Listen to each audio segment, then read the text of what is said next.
아니고 살아있는 동안 흙을 먹을지니라. 내가 너로 여자와 원수가 되게 하고 네 후손도 여자의 후손과 원수가 되게 하리니 여자의 후손은 네 머리를 상하게 할 것이요 너는 그의 발꿈치를 상하게 할 것이니라 하시고. 아멘. 저주와 복음이라는 제목으로 함께 하나님 말씀 나눌게요. 여러분, 창세기에 복음이 나온다는 사실을 아십니까? 우리는 신약 시대에 와서 복음이라는 이런 용어를 듣죠. 그렇죠? 근데 복음이라는 것이 창세기에서부터 이미 계시가 되어서 우리에게 전해진다는 사실이에요. 너무나도 유명한 말씀이 오늘 창세기 3장 15절의 원시복음이라고 불리는 말씀이에요. 이거 원시복음, 원복음, 시원복음 다 같은 말이에요. 처음 보여주신 복음이란 뜻이에요. 이해되셨죠? 이렇게 복음이 나오는데 사실 이 성경, 구약 성경을 면면히 읽어보면 복음이 흐르고 있어요. 그렇죠? 맨 처음 창세기 3장 15절부터 시작해서 모든 것이 이 복음에게 집중되어 있고 결국에 예수 그리스도의 십자가를 중심으로 해서 다시 오실 주님까지 이어진 이 복음의 이야기예요. 성경이. 그렇죠? 이렇게 볼 수가 있다는 거죠. 여러분, 오늘 3장 15절 말씀을 보면 그냥 우리가 얼핏 읽어서는 이게 왜 복음이야?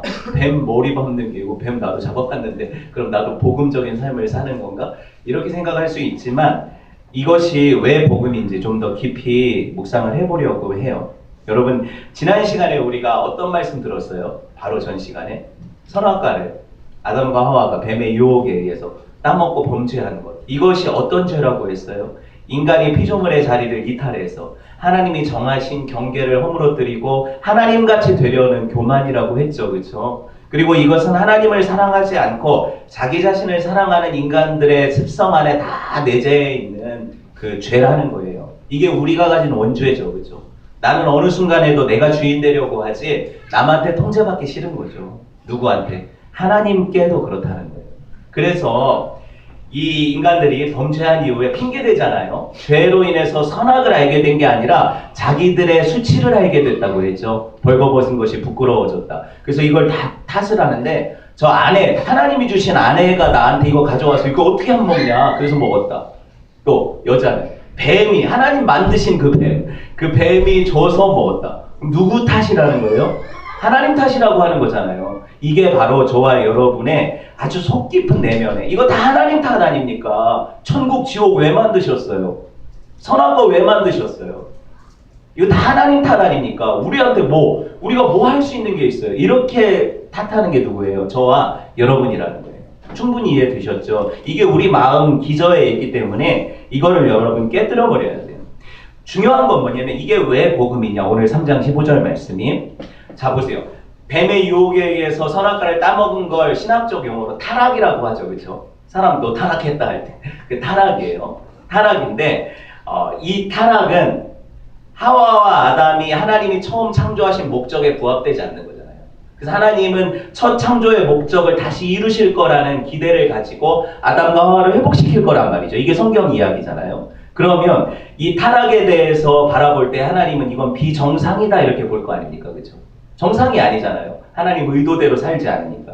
이 비정상적인 관계가 다시 정상적인 관계로 돌아와야 이게 바로 구원이고 이게 바로 회복이고 이게 천국이죠. 이거를 이야기하는 게 성경이에요. 우리가 하나님 앞에 불평과 원망 있어요? 없어요? 우리 안에 있어요.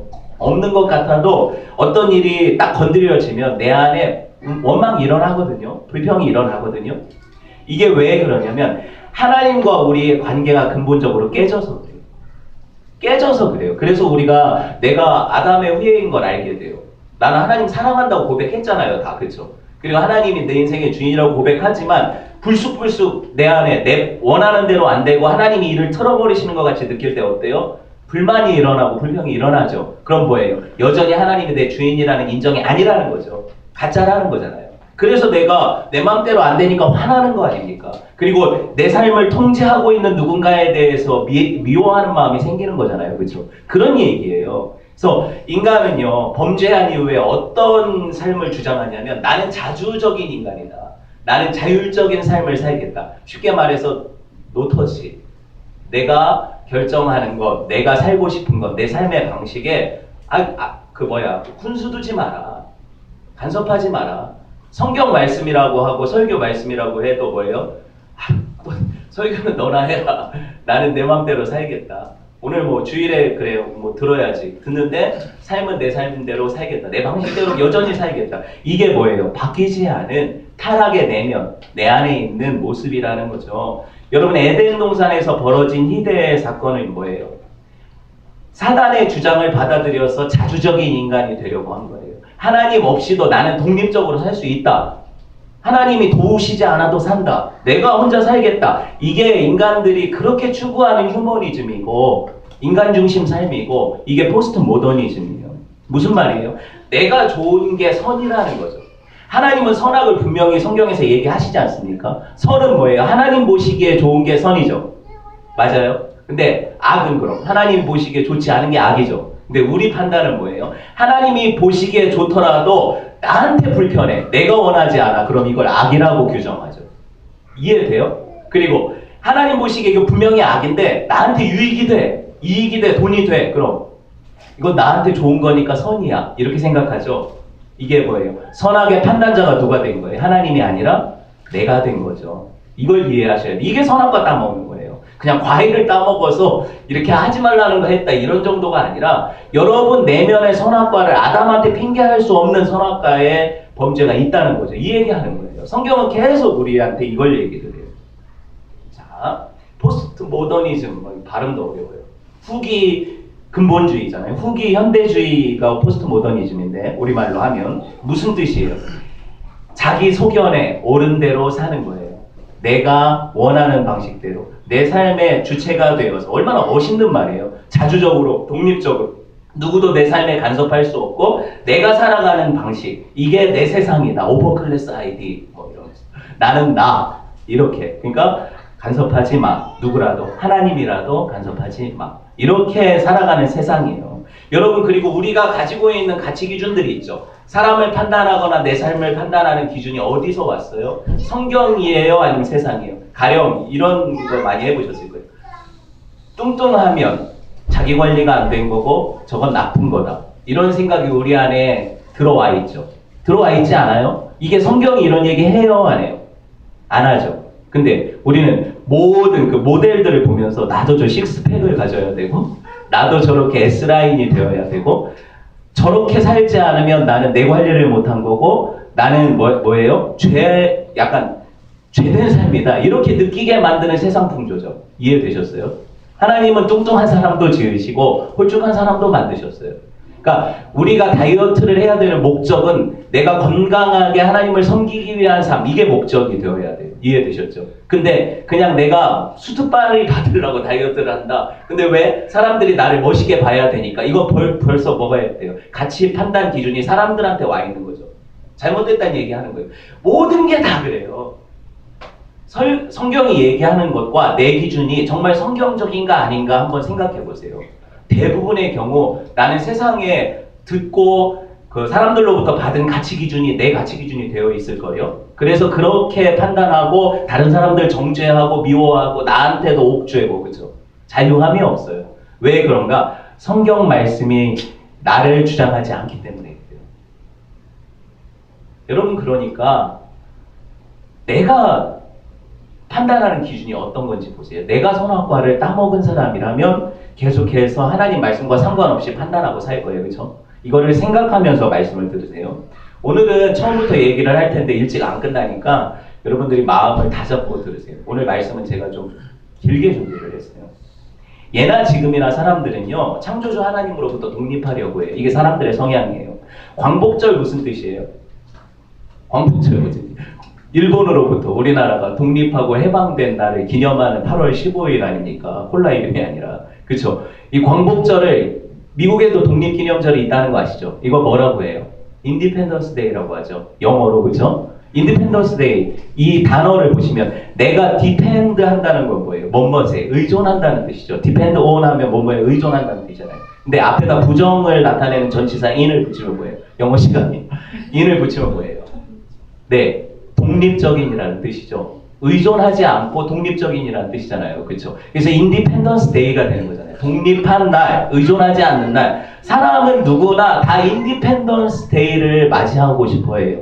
선악과 따먹을 때부터 그래요. 하나님 내 삶에 터치하지 마십시오. 내 삶입니다. 계속 내 삶입니다. 내가 판단하고 내가 살겠습니다. 이게 자유라고 생각하죠. 그쵸? 누가 나한테 간섭하지 않으니까 얼마나 자유로워요. 근데 성도의 참 자유는 하나님의 간섭받는 자유예요. 왜? 우리는 디펜던스한 존재가 아니라 인디펜던스한 존재가 아니라 디펜드온한 존재예요. 하나님 앞에 의존적인 존재라고요. 맞죠? 우린 독립해서 살 수 있어요, 없어요? 호흡 누가 주십니까? 공기가 주나요? 하나님이 주시는 거잖아요. 하나님이 주시는 거예요. 나는 하나님으로부터 독립해서 살 수 없다. 이렇게 얘기하는 것. 이게 실제로 성도의 삶이라는 거죠. 여러분 예전에 저 대학 다닐 때 이런 노래가 있었어요. 김종서가 부른 아름다운 구속이라는 노래가 있었어요. 오늘 하루 행복하게. 음은 다 틀려도 가사 읽어드릴게요. 언제나 아침에 눈 뜨면 기도를 하게 돼. 달아날까 두려운 행복 앞에 널 만난 건 행운이야. 휴일에 해야 할 일들이 생겼어. 이건 되게 화나는 일 아닙니까? 휴일에 내게도 해야 할 일이 생겼대. 뭐예요? 너 챙겨주고 너 만나고 너한테 이렇게 시간 약속해가지고 구속되는 삶이라는 거죠. 근데 이게 행복이래. 약속하고 만나고 헤어지고 조금씩 집 앞에서 널 들여보내기가 힘겨워지는 나를 어떻게 처음이야. 이거 기억나죠? 이 찬양이 아니라 이 노래. 이거 뭐예요? 그러고 나서 이게 혼자인 게 좋아서 나를 사랑했던 나에게 되게 성경적이에요. 또 다른 내가 온 거야. 뭐야? 너한테 구속된 삶을 즐기는 내가 온 거야. 왜? 이게 사랑이니까. 하나님이 나를 통치하시고 다스리셔도 내가 이게 부자유스럽고 내 자유를 침해받는다는 게 아니라 너무 기쁜 거야. 하나님이 내 삶에 간섭하신다는 것 자체가 행복해요. 왜? 그분과 약속, 주일에 11시 예배드리는 약속이죠. 이 약속된 시간이 나한테 너무 설레고, 얼굴 보세요, 설레나. 너무 설레고, 하나님을 만나러 오는 그 100m 전, 진짜 얼마나 이 기쁨인가. 이 마음이 없다면 성도 아니에요. 여러분, 내 마음에 예배의 감격 기쁨. 하나님, 내가 하나님께 속한 것이 감사하고 하나님이 다른 사람한테는 주지 않은 규정, 의무, 가령 전화 하루에 2번 해야 돼. 뭐 잠자기 전에 꼭 전화해줘. 카톡해야 돼. 요 연인끼리 하죠. 근데 그거 안 하면 화나죠. 우리한테 하나님 뭐라고 하세요? 기도해라. 그것도 쉬지 말고 기도해라. 뭐예요? 나한테 말 걸어라. 언제나 계속 말해라. 이런 얘기잖아요. 그렇죠? 성경을 이렇게 보시면 뭐예요? 아름다운 구속이죠. 사랑 때문에 일어나는 일이잖아요. 그리고 이것은 나한테 짐이 아니고 이것은 내가 정말 하기 싫은데 이거 안 하면 지옥 가니까 이거 안 하면 큰일 나니까 이런 게 아니에요. 우리가 왜 그렇게 신앙생활을 종노릇하면서 합니까? 즐거워야죠. 제가 목사하는 이 일이 하나님 앞에 기뻐해야죠. 너무 행복해야죠. 그렇죠? 이게 진짜잖아요. 여러분 보세요. 이 일련의 사건이 지금 이 얘기를 하려고 한 건 아닌데 제가 벗어났어요. 일련의 사건으로 인해서 먼저 벌 받은 게 누구냐면 뱀이에요. 오늘 말씀 보시면 뱀한테 하나님이 뭐라고 해요? 너는 흙이나 먹고 다녀라. 너는 땅에 겨다녀라. 원래 걸어 다녔나 봐요. 뱀이. 근데 넌 이제 배로 겨다녀라. 그리고 뭐 먹으라. 겨다니니까 흙을 안 먹을 수는 없죠. 흙이나 먹고 살아라. 근데 이 말씀을 영적으로 한번 볼까요? 아담을 물죠. 예수 그리스도를 물죠. 그렇죠? 뱀이. 아담이라는 이름 뜻이 뭐예요? 흙이죠. 흙을 먹는다는 게 뭔 의미인지 아시겠어요? 너는 종신토로 그 흙을 먹어라 그러면 사람을 유혹해서 잡아먹는 존재가 사탄이고 뱀이라는 거죠. 아담을 잡아먹으니까. 그렇죠? 이렇게 볼 수 있고 이 뱀이 마귀 사탄이라고 제가 지난주에 얘기했는데 근거 구절은 안 들려드렸어요. 계시록 12장 9절 한번 보세요. 계시록 12장 9절.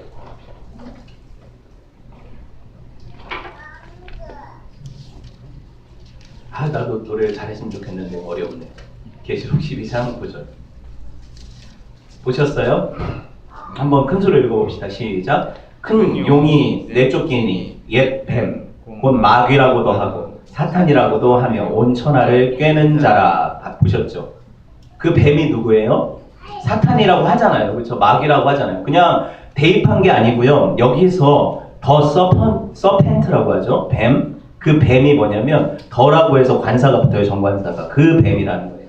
처음 사람을 유혹했던 바로 그 뱀이라는 거예요. 이렇게 보시면 돼요. 창세기 3장에 나타난 인간의 타락 기사에서 이건 외부적으로 원인 제공자가 뱀이죠. 뱀이 꽃이니까. 근데 이거 핑계 댈 수 있어요? 이 아담과 하와가 이거 한 거잖아요. 뱀, 하나님 만드신 뱀이 나 꼬셔서 내가 넘어갔다. 이 핑계 댈 수 없다고 하죠. 왜 이 핑계를 댈 수 없습니까? 내가 바로 하나님 앞에 자유의지를 받은 인간이기 때문에 그래요. 뱀이 아무리 유혹해도 뱀을 잡아먹거나 밟아버리거나 쫓아버릴 수 있잖아요. 그렇죠? 아무리 아내가 이거 사과래. 선악과 먹어봐. 너무 달고 맛있어. 이렇게 유혹해도 아담이라면 내가 남편이라면 뭐라고 하면 돼요? 하나님 먹지 말랬는데 그거 왜 먹고 나까지 먹으라고 하냐? 나는 먹을 수 없다 이렇게 해야죠. 그렇죠? 그러니까 남한테 핑계대는 거 안 된다는 거죠. 여러분 우리가 자주적이라고 얘기하면서 그런 것도 다 핑계대요. 나쁜 거 그렇죠? 좀 더 집중을 해봅시다. 어찌되었든 이 모든 것들 뱀이 유혹한다고 해서 아내가 유혹한다고 해서 그 핑계댈 수 없어요. 이게 사람의 죄고 바로 내 죄예요. 그러니까 남 핑계댈 수가 없다는 거예요. 감사하게도요. 이렇게 해서 끝날 것 같은 창세기가 이렇게 끝나지 않죠. 뱀한테 유혹받아서 타락해서 끝. 지옥 가면 끝이잖아요. 그렇죠? 범죄했으니까. 근데 여기서 끝난다면 성격이 없죠. 어떻게 그 약속이 주어져요? 오늘 3장 15절 볼까요? 시작. 내가 너로 여자와 원수가 되게 하고 네 후손도 여자의 후손과 원수가 되게 하리니 여자의 후손은 네 머리를 상하게 할 것이요 너는 그의 발꿈치를 상하게 할 것이니라 하시고. 이거 누구한테 하신 말씀이에요? 뱀한테 하신 말씀이죠. 자 보세요. 하나님이 하지 말라는 걸 한 건 사람이죠. 사람인데 이거 누구 유혹에 넘어간 거예요? 뱀의 유혹에 넘어간 거 맞죠? 그러면 지금 하나님과 사람이 한 편이에요? 뱀과 사람이 한 편이에요? 뱀과 사람이 한 편이죠. 근데 하나님이 뭐라고 하세요? 너랑 이 뱀이랑 이 여자, 지금 범죄한 여자랑 원수가 되게 하겠다 하시죠. 둘이 붙었는데 둘을 갈라 놓으시겠대요. 이게 복음이라는 거예요. 내가 사탄의 편에 들어서 하나님을 대적했는데 하나님은 너는 내 자녀니까 내가 구원할게. 너는 사탄하고는 적대 관계가 돼야 돼. 이게 복음이라는 거예요. 충분히 이해되셨죠? 그래서 여기서부터 갈라두시는 거예요. 그러니까 창세기 3장 15절이 왜 복음입니까? 여자의 후손 이야기가 나오니까 복음입니다. 그것도 맞아요. 여자의 후손이 누구예요? 동정녀 마리아에게서 나신 여자의 후손 예수 그리스도의 이야기니까 맞죠? 맞는 말이에요. 그런데 그 앞에서부터 복음이 나와요.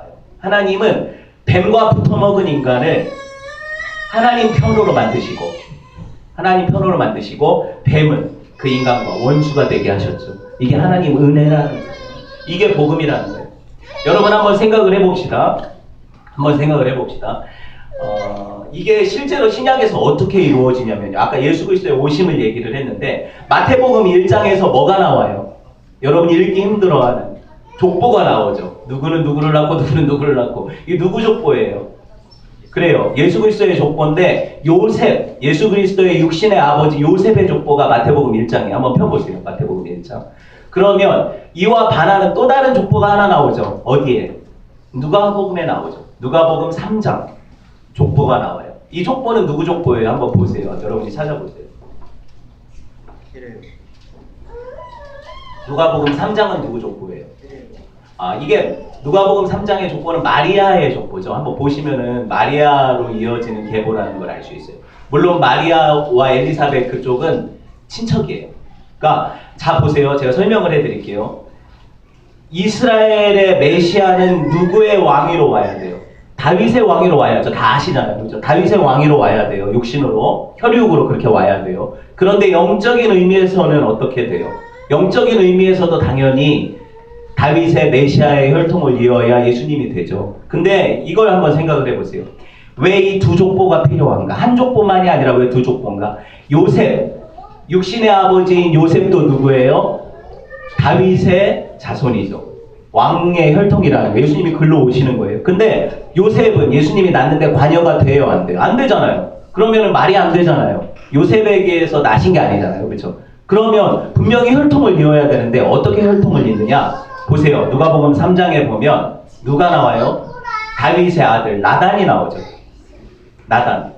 아까 마태복음 1장은 솔로몬의 계보 아닙니까? 솔로몬으로부터 이어지는 정통 혈통이잖아요. 그렇죠? 근데 여러분 다윗의 큰아들 이름이 나단이라는 아들이 있었어요. 이해되세요?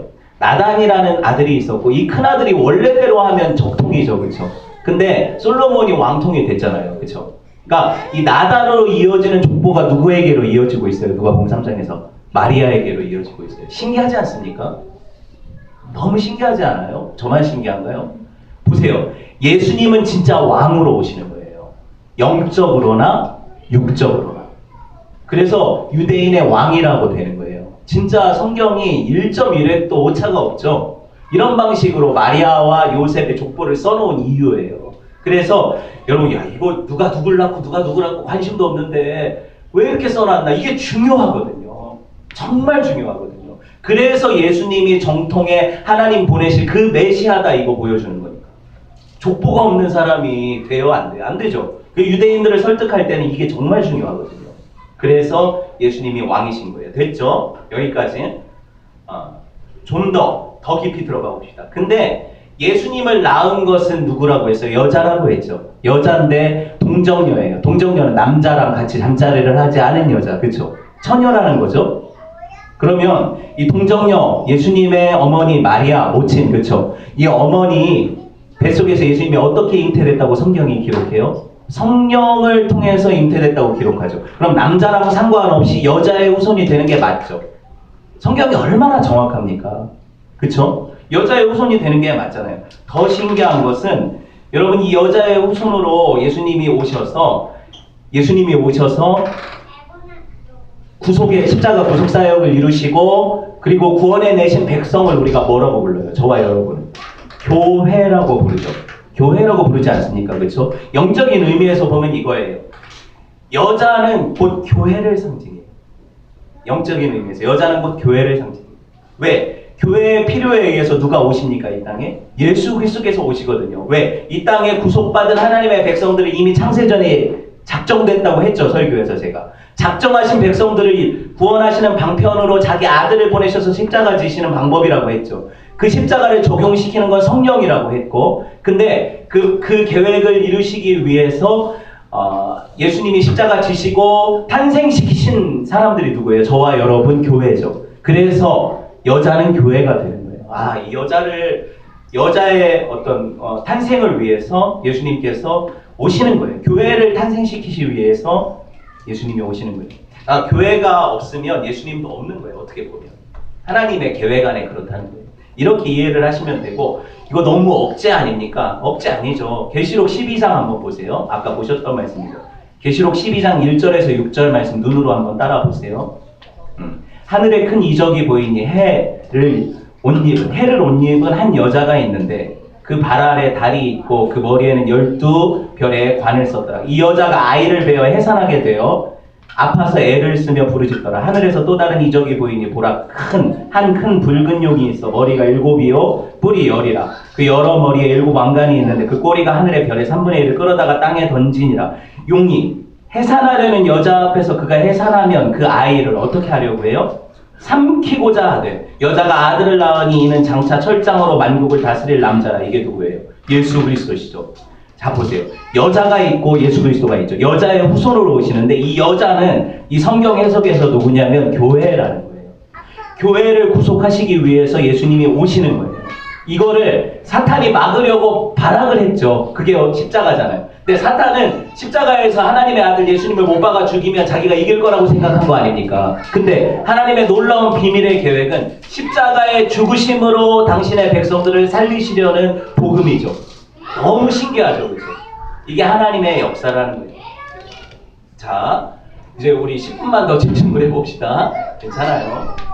오늘 진짜 중요한 말씀이에요. 다 중요하지만 여러분이 창세기에서부터 흐르는 이 복음의 맥을 봤으면 좋겠어요. 왜 이렇게 예수님이 오셔야 되는지 아시겠죠? 이해 안 되시면 끝나고 또 질문하세요. 이렇게 돼서 예수님이 오셔야 되는데, 이 언약을 뭐라고 부릅니까? 일방 언약이라고 불러요. 다른 말로 은혜 언약이라고 불러요. 무슨 말이냐? 하나님이 아무 조건에 기인하지 않고 은혜로 주시는 언약이에요. 일방적으로 약속하시는 거예요. 내가 너를 위해서 아들을 주겠다. 내가 너를 그 죄악에서 구원하겠다. 하나님이 약속하시는 거지, 내가 하나님 구원해 주세요 해서 오시는 게 아니죠. 그래서 하나님의 주권 안에 일방 언약. 그럼 아담이 하나님과 맺었던 언약은 제가 뭐라고 불렀어요? 행위 언약이라고 했죠. 행위 언약은 뭐예요? 어떤 조건에 기인하죠. 가령 선악과를 따먹으면 너는 죽을 것이다. 선악과를 먹지 않으면 영생을 누릴 거다. 행위의 언약이죠. 행위에 기인한 언약이 이루어지는 거니까. 그렇죠? 근데 하나님은 사람이 행위 언약을 지켜서 구원받을 수 있으리라고 생각하신 적이 없어요. 그러니까 선악과를 만들어 놓으시고 결코 안 따먹을 거야 생각하신 적이 없다는 거죠. 선악과를 따먹어요, 인간은. 지금 우리 삶을 보세요. 우리가 내 행위를 통해서 구원받을 수 있어요, 없어요? 절대로 없어요. 율법을 지켜서 온전케 될 수 있어요, 없어요? 절대로 없죠. 성경은 그렇게 얘기하잖아요. 그러면 뭐가 필요해요? 은혜가 필요하다는 거예요. 이걸 무슨 언약이라고 해요? 은혜 언약. 이해되셨어요? 제가 물어볼 거예요, 끝나고. 은혜 언약이라고 해요. 은혜 언약이 하나님 주신 일방 언약이에요, 나한테. 그래서 나는 아무 조건이나 행위가 없어. 선한 일도 없는데 하나님이 나를 그 죄악에서 수많은 사람 중에 구속하셔서 나에게 은혜 베푸시고 나를 구원하신 거예요. 그래서 은혜 언약이에요. 충분히 이해되셨죠? 저와 여러분이 받은 언약은 그럼 뭐예요? 은혜 언약이죠. 조건에 기인하지 않아요. 그러니까 내가 어떤 공로를 통해서 하나님께 인정받을 수가 없어요. 절대 그렇지 않아요. 하나님의 은혜로 되어지는 거죠. 이렇게 생각하시고 신앙생활을 하시면 돼요.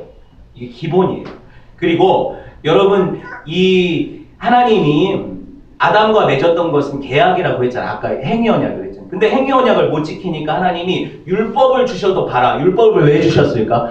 아담이 따먹은 선악과 나는 안 먹었는데 하는 인간들이 여기 앉아있잖아요. 우리. 내가 안 먹었는데 그 죄가 왜 내 죄입니까? 할 때 우리한테 뭘 증거로 제시하세요? 율법을 증거로 제시하세요. 그래, 아담한테는 선악과를 매개로 해서 내가 언약을 맺었지만 니네한테는 율법이라는 걸 주겠다. 율법을 네가 지키면 선악과를 안 따먹는 거고 율법을 안 지키면 선악과를 따먹는 거다. 한번 해봐라. 우리가 지켰어요? 못 지켰어요? 못 지켰죠. 그래서 은혜 언약 누가 오세요? 예수 그리스도께서 오시는 거죠. 여러분, 이게 성경 이야기예요. 정말 중요해요. 내가 뭐 믿는지 아시겠어요? 이거 진짜 잃어버리지 마세요. 우리 안에 복음이 흘러야 돼요. 나로 자랑하지 못하게 하고 하나님을 자랑하게 해야 돼요. 그렇죠? 여러분, 이게 정말 중요하거든요. 이 언약을 주신 의도는 분명하죠. 네 구원은 하나님께 속한 것이다. 내가 너를 택정하고 내가 너를 부르는 거다. 내가 너를 구원하겠다. 은혜 언약은 이거밖에 없어요. 그래서 내가 영생을 주기로 작정한 사람은 내가 영생을 줄 수 있다 없다? 있다는 거죠. 하나님이 주시겠다는 거잖아요. 누가 하나님이 택하신 백성들을 뺏어갈 수 있냐, 내 손에서. 그러니까 하나님이 한번 작정하신 사람은 그 사람은 구원받는다는 거죠. 더 이상 무슨 설명이 필요가 있어요. 그러니 여러분, 이제 다른 교회 가서 어떤 설교를 들어도 여러분이 헷갈리지 말아야 될 게 여러분의 행위에 기인한 구원은 하나도 없는 거예요. 하나님 약속의 구원이 기인해 있어요. 자, 여기까지 이해되셨을 거라고 생각하고, 자, 아담과 맺은 언약하고 반대의 언약을 제가 은혜 언약이라고 설명해 드렸어요. 이걸 되게 쉽게 설명을 해 드릴게요. 전에 한번 이 예를 들어드린 적이 있는 것 같은데, 혜인이가 좋아하는 강아지 이름은 초코예요. 집에 있어요. 푸들 그 초코색 초코라는 강아지가 있는데, 초코와 혜인이는 무슨 관계예요? 주인과 개 관계죠. 주인과 개 관계예요. 그러면 개는 주인의 말을 듣지 않거나 주인을 물거나 공격하면 이건 그냥 먹어도 돼요. 그렇죠? 이런 관계라고요. 관계 자체가 그래요. 근데 혜인이는 안 먹죠. 사랑하니까. 혜인이는 이 개를 위해서 개껌을 사요. 뭐 다이소 같은 데 가면은 지 거 사 먹으라고 하면 개껌을 사요. 개 뭐 줄 걸 산단 말이죠. 그럼 보세요. 이 개한테 혜인이가 가가지고 껌을 보여주면서, 야, 너 내가 앉아 해서 앉으면 개껌 줄게. 안 앉으면 안 준다. 이렇게 얘기해. 알아먹어요? 안 알아먹어요? 잘 못 알아먹어요. 처음에는 훈련되지 않으면. 그래요. 그래서 어쨌든 아무리 시켜도 얘가 앉지를 않는다고 생각을 해보세요. 그럼 개껌을 안 줘도 돼요? 줘야 돼요? 안 줘도 되죠. 이게 내 마음이잖아요. 주인 마음이잖아요. 그렇죠? 근데 혜인이는요, 이 개한테 얘가 잘 못 따라해도 보상으로 주기를 원해요. 그래서 줘요. 또 이것도 자기 마음이죠. 제 말 이해가 되셨어요? 자, 보세요. 그럼 개는, 혜인이가 만약에 개껌을 사놓고 보여줬다 안 준다고 하면 이걸 물 자격이 있습니까? 혜인이를? 나한테 왜 개껌을 보여주고 나한테 안 줬어? 그러면서 주인을 물면 어떡해요? 그건 끓여야죠. 그렇죠? 제가 항상 이렇게 얘기를 하잖아요. 무슨 말입니까? 처음 이 개한테 이걸 주기로 마음먹고 사온 것도 누구예요? 혜인이고요. 이게 말을 듣든 안 듣든 주는 것도 혜인이 마음이고 안 주는 것도 혜인이 마음이에요. 개 편에서는. 물면 끓여야 된다니까요. 개편에서는. 제가 무슨 얘기 하는지 아시겠어요? 하나님과 우리 관계는요, 어떤 뭐 대등한 이런 관계 아니에요. 여러분 이렇게 착각하지 마세요. 우리 인간이 인본주의가 얼마나 격상이 됐냐면 신도 나한테 고통을 주면 이건 나의 신이 아니라는 거죠. 이거 우리가 얼마나 교만해요. 하나님이 창조 주시고 내가 피조물이라는 거 잊어버린 거잖아요. 당신과 나도 대등한 사이라는 거잖아요. 그쵸? 하나님이 개껌을 주시면 나 받아 먹으면 좋아하면 돼요. 좀 과격하게 얘기하면. 근데 하나님이 안 주셔도 내가 안 주셨다고 하나님을 물 수는 없는 거예요. 그쵸? 근데 우리는 하나님을 물죠. 하나님 물잖아요, 우리가. 제가 충분히 이해되게 설명드렸죠. 여러분 이해하셔야 돼요. 우리는요, 하나님과 대등하지 않아요. 근데 계속 조금만 이렇게 축혀 세워지면 지가 하나님인 줄 아는 게 선악과 따먹는 거예요. 그래서 안 된다고요. 왜 내 가치 기준으로 자꾸 하나님 말씀은 그렇지만 세상 살다 보니까 그게 아니라는 걸 알았어요. 이렇게 얘기하지 마세요, 저한테. 제가 왜 그걸 지지해 줘야 돼요? 뭐예요? 굿게임. 포기할 거예요, 저는 여러분하고 대화를. 그렇게 얘기해 줄 수 없어요, 저는 여러분한테. 왜? 성경이 분명히 아니라고 하면 아니라고 해야죠, 목사가. 그렇게 얘기해야 돼요. 그러니까 여러분 타협하려고 하지 마세요. 차라리 어떤 문제가 있어. 여러분이 고민이 있는데 세상 사람들 다 그런 방식으로 사서 이익을 얻는데 내가 그거 안 따라가면 나한테 불이익이고 어려워. 나한테 상담하지 마세요. 그 상담을 어떻게 합니까? 너 망해라 제가 해줘야 돼요. 제가 여러분한테 그래 그래도 하나님 뜻대로 살아. 물론 이 얘기 해야죠. 근데 좋은 말 들을 생각은 하지 마세요. 와가지고 그래도 다 그렇게 사니까 내가 이러는 거 살짝 눈 감아 주셨으면 좋겠어 우리 목사님. 이렇게 하지 말라는 거예요. 그러면은 저를 시험하는 거고 하나님을 시험하는 거예요. 그렇죠? 그렇게 하지 마세요. 그냥 여러분 하나님이 말씀 주셨잖아요. 그래서 안에서 알아요, 자기가. 이거 세상 방식이지. 그래, 나한테 유익도 있어. 하지만 하나님이 기뻐하시지 않는 거야. 근데 내가 이걸 포기 못하는 거지? 라고 결정 내리면 되잖아요. 그렇죠? 근데 왜 갖고 와가지고 자꾸 목사한테 시험을 줘요? 그렇게 하지 마세요. 여러분이 진짜 여러분 안에서 하나님 주시는 마음을 따라 판단하세요. 그리고 진짜 모르는 거. 이건 진짜 몰라서 묻는 거야 하는 거 갖고 오세요. 괜찮아요. 갖고 오세요. 그럼 괜찮아요. 중요한 거는요. 내 마음이 하나님을 주인으로 모시고 내가 종이라는 위치를 확립하고 있느냐예요. 이게 다고 사실 다른 것들은 그 안에서 다 되거든요. 이게 안 되어 있으면 늘 안 되죠. 뭐 자꾸 이 딴지를 거세요. 그냥 다 이렇게 사는데 왜 나한테는 이러세요? 이러잖아요. 그러니까 내가 주인이니까 그래요. 그럼 다른 게 없어요. 오늘 좀 제가 과격했어요. 죄송하고 그럼에도 불구하고 하나님 말씀이 이렇게 얘기해요. 여러분 중요한 건 뭐예요? 사람이 무엇이간데 하나님이 이렇게 생각하십니까? 이렇게 고백한 다윗의 고백과 같이 저희는 이 자격 없는데 우리같이 범죄하고들 하나님 물고 뜯으려는 인간들에게 왜 은혜 베푸셔서 나 같은 거 구원하십니까? 나 같은 거 사랑하십니까? 이렇게 고백하는 게 이게 성도죠. 그렇게 하나님 뜻대로 못 사는 게 내가 잘못했습니다. 죄송합니다. 이게 성도죠. 하나님하고 자꾸 거래하지 마세요. 내가 이거 해드릴 테니까 하나님도 나한테 이거 주시라고. 그럴 필요가 없어요. 하나님은 너희에게 있어야 될 것을 이미 다 아십니다. 우리는 하나님의 나라와 그분의 의를 구하면 돼요. 이게 답이잖아요. 말씀을 맺으려고 해요. 예수 안에 우리가 새로운 피조물이죠. 그럼 새로운 피조물의 삶의 방식이 있을 거 아닙니까? 근데 왜 옛사람의 삶의 방식대로 계속 살아요? 그거 잘못된 거라는 거 알면서도 왜 자기 위안으로 남들도 다른 집사도 다른 장로도 그렇게 사니까 나도 괜찮다고 위안해요? 하나님이 안 괜찮다는데? 그럼 안 되잖아요. 그렇죠? 그러니까 우리 그렇게 서로 위로하지 마세요. 그거는 여러분이 차라리 죄 짓거나 뭐 꺼리낌이 있으면 교회 와서 막 얘기하지 마세요.